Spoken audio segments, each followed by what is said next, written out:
The final accounting is irrefutable. The 332nd Fighter Group flew 1,578 missions, 15,000 sorties. They shot down 112 enemy aircraft. They destroyed 150 planes on the ground. They damaged or destroyed nearly 1,000 ground vehicles and locomotives. They earned 96 Distinguished Flying Crosses, 744 Air Medals, 14 Bronze Stars, and 8 Purple Hearts. 3 pilots earned the Distinguished Unit Citation. The group itself received the Distinguished Unit Citation. But numbers don't tell the whole story. The real achievement is what they proved. They demonstrated that racial prejudice was a lie. They showed that given equal training and opportunity, Black Americans could excel at the most demanding military tasks. They forced America to confront the contradictions of fighting fascism abroad while maintaining segregation at home. The bomber crews knew the truth first. White airmen from segregated states learned in the skies over Germany that their lives depended on the skill and courage of black pilots. When those bomber crews returned home and spoke about the red tails, they became advocates for integration. Not because of ideology, but because of lived experience. The institutional barriers fell slowly. President Truman's 1948 integration order faced massive resistance. But the evidence from combat was too strong to ignore. By the Korean War, American military units fought integrated. Black and white soldiers served together. The change wasn't complete, and prejudice didn't vanish. But the foundation of segregation was cracked. The Tuskegee Airmen became symbols of excellence against impossible odds. Their story inspired generations. Young black Americans saw proof that barriers could be overcome. Every black pilot, every black astronaut, every black military officer stands on the foundation they built. The reportedly nicknamed Schwarz-Vogelmännchen, the Black Birdman, transformed mockery into respect. Every German fighter destroyed, every bomber protected, every mission completed added evidence to an irrefutable case. The color of a pilot's skin had nothing to do with his ability to fly and fight. Colonel Benjamin Davis, reflecting late in life, said it best. We weren't just fighting for victory over Germany. We were fighting for the right to fight. We were proving that excellence has no color. That courage is universal. That given the same opportunity, we could achieve the same results. The sky above Europe in 1944 and 1945 became a crucible where prejudice was tested and found wanting. When black pilots and white pilots flew the same aircraft, faced the same enemies, and achieved the same victories, the entire structure of racial ideology collapsed. The Tuskegee Airmen didn't just win battles. They won 3 wars. They defeated the Luftwaffe in combat. They challenged Nazi racial ideology through performance. And they helped demolish American segregation through undeniable excellence. Their legacy isn't just military history. It's the story of how determination, skill, and courage can overcome institutional injustice. How a group of men, given only the slightest opportunity, seized it and changed the world. The red tails that marked their aircraft became symbols of protection for bomber crews. But they became something more. They became proof that America's promise of equality wasn't just rhetoric. That when given the chance, black Americans could excel in any field, overcome any obstacle, achieve any goal. They were mocked. They were doubted. They were systematically excluded and institutionally discriminated against. But when finally given the chance to prove themselves, they owned the skies. And in doing so, they changed not just military aviation, but America itself. 5:58 a.m. Private James O'Brien woke to the sound of shelling in the distance. Not close. Not yet. But close enough to remind him that today could be his last. He was 19 years old, from South Boston, and he'd been in France for exactly 43 days. It felt like a lifetime. The farmhouse was freezing. They'd tried to keep the fire going overnight, but the wood was gone and burning furniture only lasted so long. 6 men shared this position, rotating guard duty in 2-hour shifts. They were part of the 3rd Infantry Division, technically in reserve, but there was no such thing as reserve anymore. The front was everywhere and nowhere.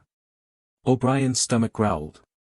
Breakfast would be half a care ration and coffee made from melted snow. Again. They'd been on short rations for a week, ever since the supply convoy got hit. Division promised a drop soon, but Division promised a lot of things. Movement. The call came from Corporal Hayes, who was on watch at the window. Everyone grabbed their weapons, instantly alert. In this war, movement meant death. Where? Sergeant Mitchell moved to the window, rifle ready. Courtyard. Something came over the wall. They waited. 5 seconds. 10. 20. Nothing else moved. Could be a grenade, someone whispered. Grenade would have gone off, Mitchell said.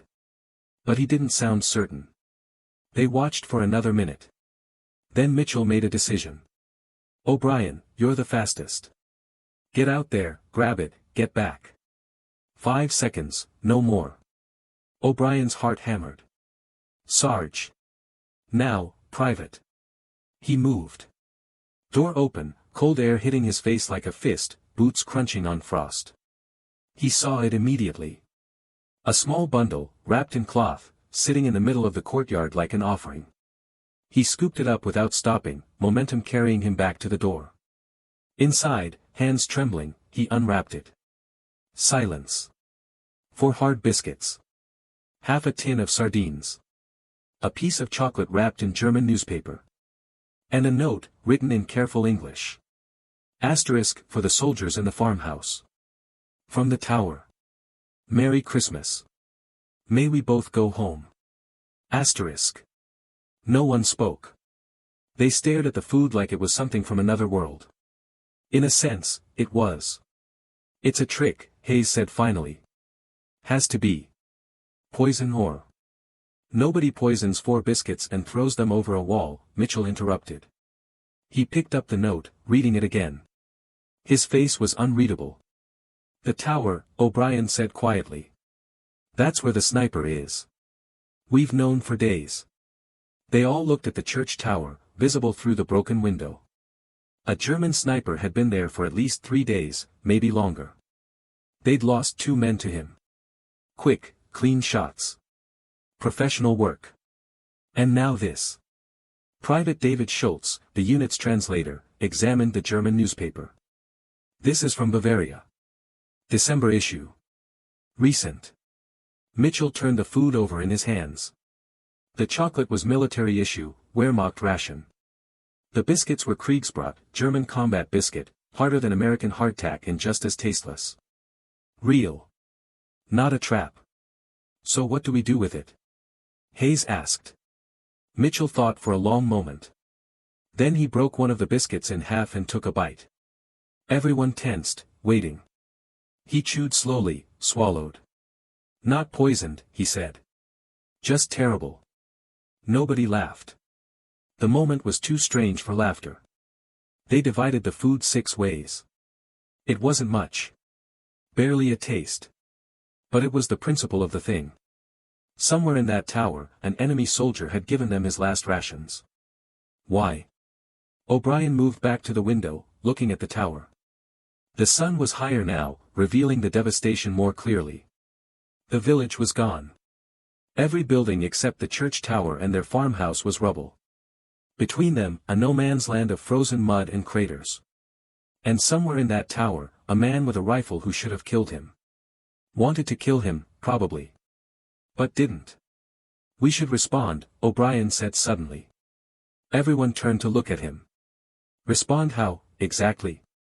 Hayes demanded. Send him a thank you card. I'm serious. He reached out. We should. I don't know. Acknowledge it. He's the enemy, Hayes said. He's killed our men. And we've killed his, O'Brien shot back. But right now, in this moment, he chose not to. Mitchell studied the private. What are you proposing? O'Brien thought. Then he reached into his pack and pulled out his last chocolate bar. Army issue, from a care package his mother had sent 2 months ago. He'd been saving it.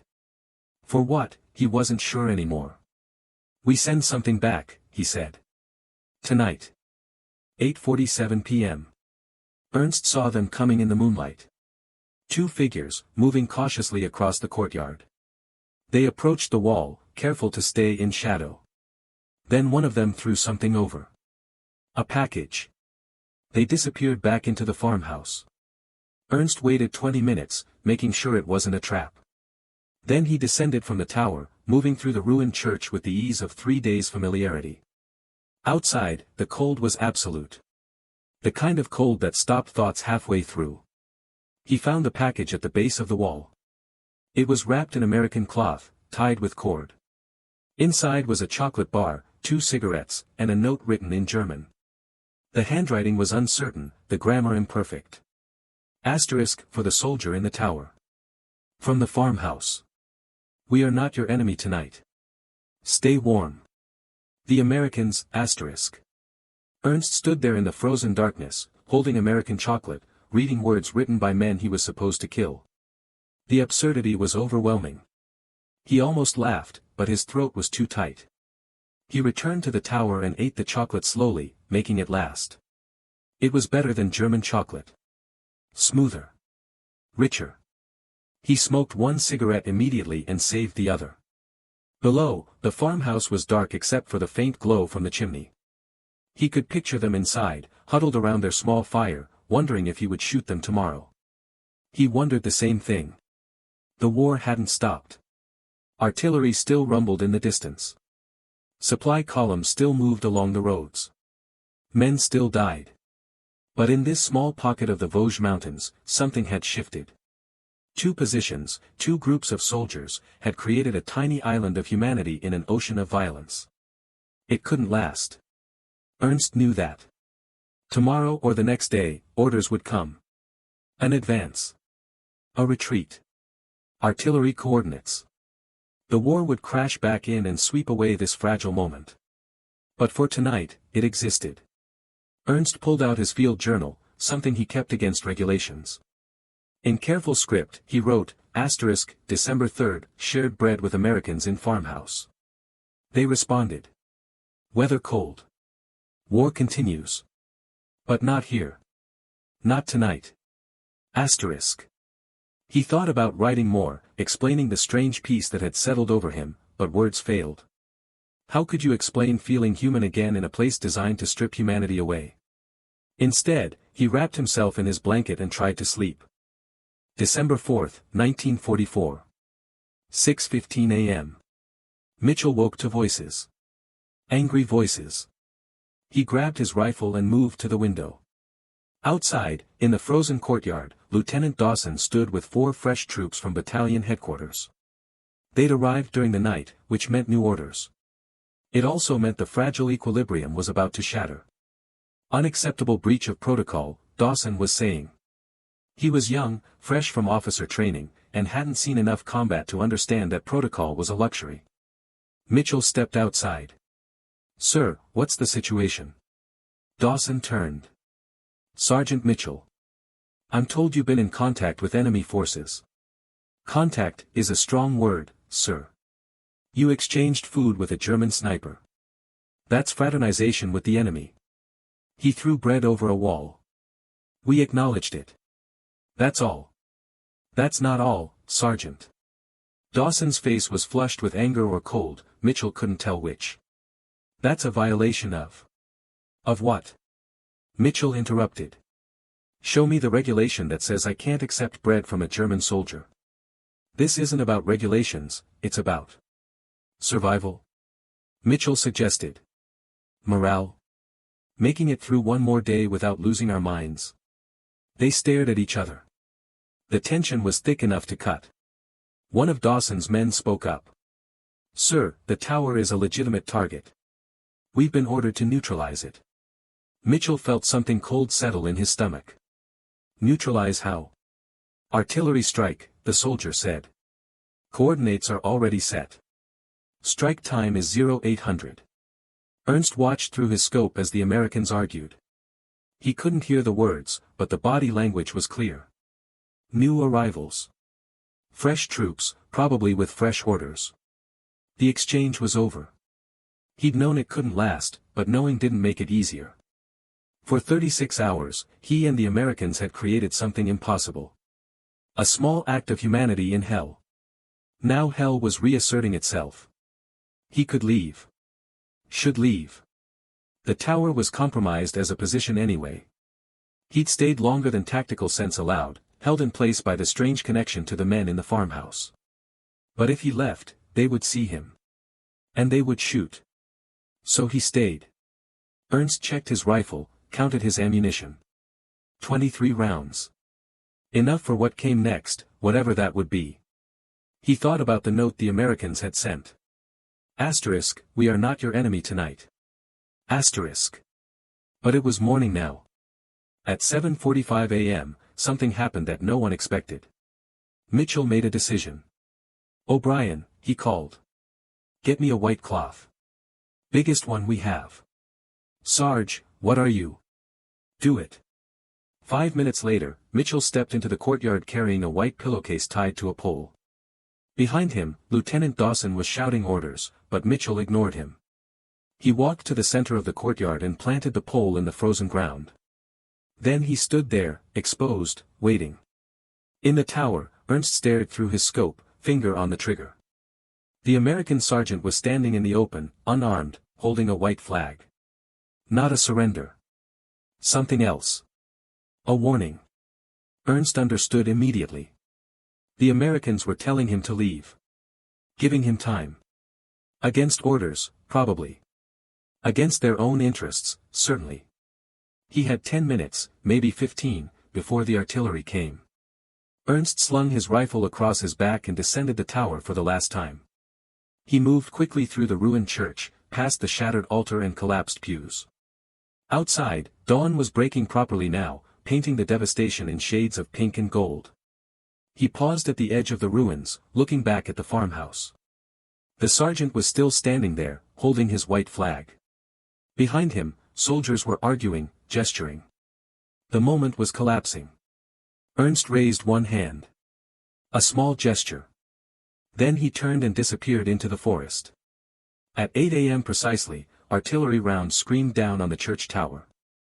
The ancient stones exploded outward, and the tower that had stood for 300 years collapsed in on itself in a roar of dust and smoke.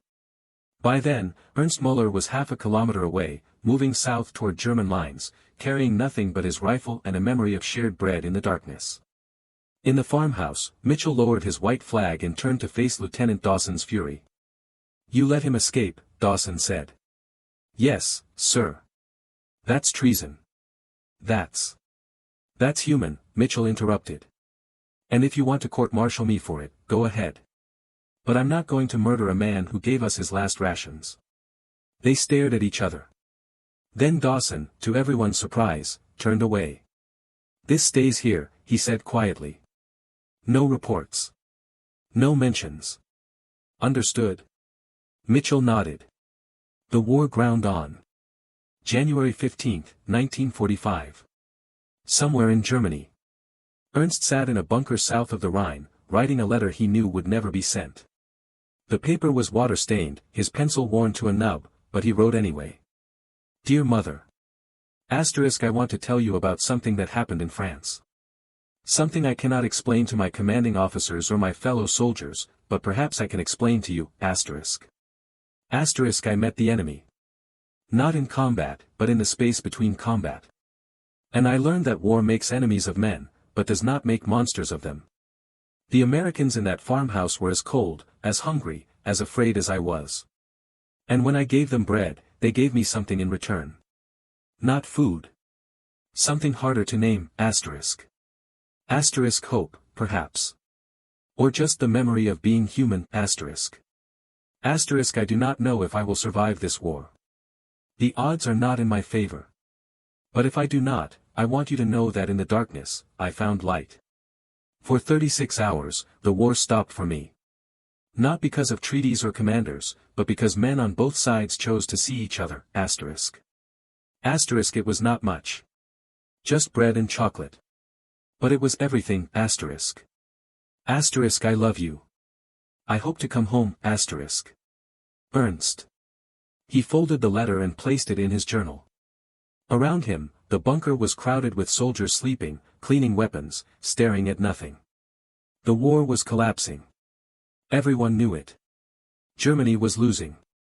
But they fought on because that's what soldiers did. 3 weeks later, on February 4, Ernst Müller was killed by artillery fire during the Allied advance through the Rhineland. He was 23 years old. His journal was recovered by American forces and eventually made its way to the 3rd Infantry Division's intelligence section, where it was filed and forgotten. February 20, 1945.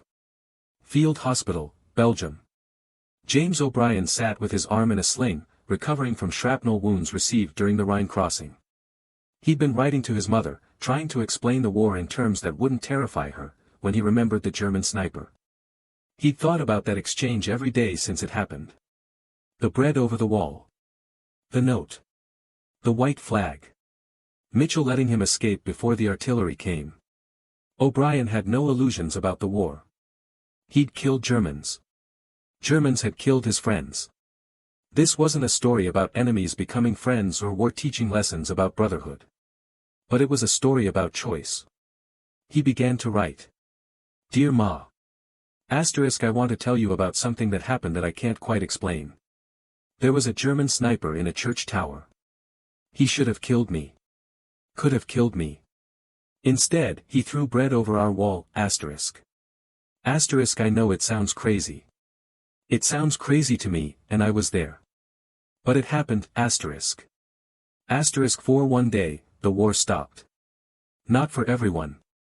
Not for long. But for us, in that moment, we weren't Americans and Germans. We were just soldiers trying to survive another day, I don't know what happened to him. I hope he made it home. I hope we all make it home, but even if we don't, I'm glad that moment existed. It reminds me that we're still human under all of this, Love always. Jimmy. He sealed the letter and gave it to the mail clerk. Then he returned to his bunk and stared at the ceiling, thinking about a German sniper he would never meet and a moment of humanity he would never forget. April 1947. Archives Section, U.S. Army Historical Division, Washington, D.C.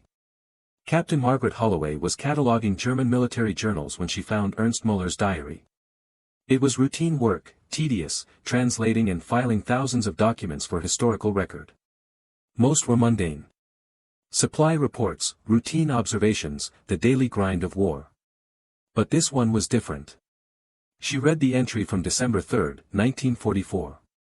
Then she read it again. Then she began cross-referencing unit records, after-action reports, anything that might confirm or deny the story. 3 days later, she found the report from the 3rd Infantry Division. A brief mention of a sniper position in Sainte-Marie-aux-Mines. Artillery strike authorized by Lieutenant Dawson. Position neutralized. But there was something odd. A footnote, added by Sergeant Mitchell, describing unusual circumstances that delayed the strike by 12 minutes. Holloway began to dig deeper. She found O'Brien's name in the unit roster. Wounded February 1945, returned to duty March 1945. Currently stationed in Berlin as part of the occupation force. She wrote to him. May 1947. Berlin. O'Brien received the letter from Captain Holloway with confusion and then growing wonder. She was asking about the sniper. About the bread. About what happened in Sainte-Marie-aux-Mines. He replied immediately, telling her everything he remembered. The package over the wall. The exchange. The white flag. Mitchell's decision. He also told her about the thing he'd never told anyone else. That in the moment Mitchell raised that white flag, O'Brien had seen the German sniper through his rifle scope. Had seen him clearly. Could have taken the shot. But didn't. Holloway collected the testimonies. Mitchell, now a civilian working in Detroit.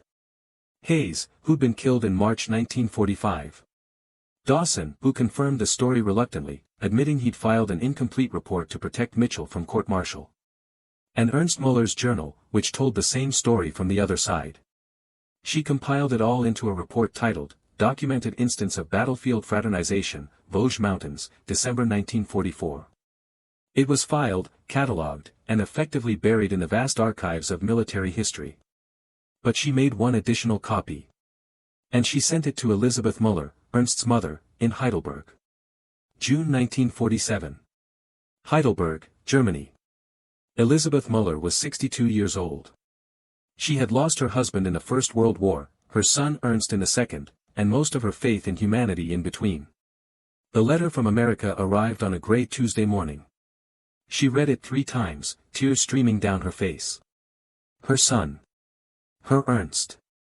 In his last months, he had not been a monster. He had shared bread with the enemy. He had chosen mercy when he could have chosen violence. The knowledge didn't bring him back. Didn't fill the hollow space in her heart. But it gave her something she hadn't had in 2 years. Peace. She wrote back to Captain Holloway, thanking her. And she asked for one thing, if possible, could she contact the American soldiers? Could they know that Ernst made it home? Not physically, but in spirit. That his last act of humanity was known and remembered. Holloway arranged a correspondence. Letters began to flow between Heidelberg and Boston, between a German mother and an American soldier, mediated by a captain who understood that some stories needed to be told. August 1947. Elizabeth received a package from America. Inside was a photograph.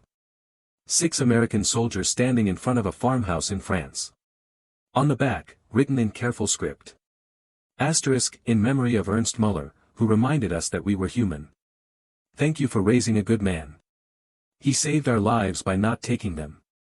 James O'Brien and the men of Baker Company. Asterisk. Also in the package was a small bar of chocolate. American. Hershey's. The same kind Ernst had received that night in December 1944. Elizabeth placed the photograph on her mantel, next to the picture of Ernst in his mathematics class at Heidelberg. She never ate the chocolate. She kept it until her death in 1963, wrapped in paper, a symbol of the bridge her son had built between enemies. November 2024. Sainte-Marie-aux-Mines, France. The village had been rebuilt. The scars of war had faded, replaced by shops and cafes and the ordinary flow of life. But the memory remained. In the village square stands a memorial. Not to a battle or a victory, but to a moment. A plaque, installed in 1995 during the 50th anniversary of the war's end, tells the story in 3 languages. Asterisk, in December 1944, in this village, German and American soldiers shared bread across battle lines. In the midst of war, they chose humanity. In memory of Ernst Müller and the soldiers of Baker Company, 3rd Infantry Division, who reminded us that even in darkness, light can break through. Asterisk. Tourists rarely notice it. The village is small, off the main routes, not the site of any famous battle. But occasionally, someone stops.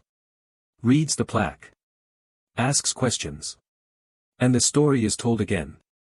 In 2018, James O'Brien's grandson visited the site. He placed a small German chocolate bar at the base of the memorial, next to an American flag and a German flag, intertwined. The gesture was small. Symbolic. Like the original exchange of bread and chocolate 80 years earlier. But that's the point. War is made of grand strategies, massive armies, historical turning points. But it is also made of moments. Individual choices. One man deciding not to pull a trigger. Another deciding to send a warning instead of a bullet. These moments don't end wars. They don't change the outcome of battles. The Vosges Mountains campaign continued. Men died. The Allies advanced. Germany collapsed. But for the individuals involved, these moments changed everything. Ernst Müller never made it home to Heidelberg. But his choice to share bread instead of bullets echoed forward through time, touching his mother's grief, connecting families across enemy lines, creating a small monument in a French village that speaks to something larger than war. It speaks to the stubborn persistence of humanity. The historian Barbara Tuchman once wrote that war is the unfolding of miscalculations. But it is also, occasionally, the unfolding of grace. Small graces. Accidental graces. Graces that appear in the space between orders and instinct, between duty and conscience. In December 1944, in a destroyed village in France, 2 groups of soldiers created such a grace. It lasted 36 hours. It saved no lives directly. It altered no strategies. But it proved something essential, that even when systems of violence try to reduce us to weapons, we retain the capacity to choose otherwise. We can share bread instead of bullets. We can extend hands instead of rifles. We can be, even in hell, human. The letters between Elizabeth Müller and James O'Brien continued until her death in 1963. They never met in person. The correspondence was formal, mediated by language barriers and cultural distance. But in those letters, a German mother and an American soldier built something that the war had tried to destroy: understanding. O'Brien kept every letter. When he died in 1998, his family donated them, along with Ernst Müller's chocolate wrapper and the original note from December 1944, to the United States Holocaust Memorial Museum.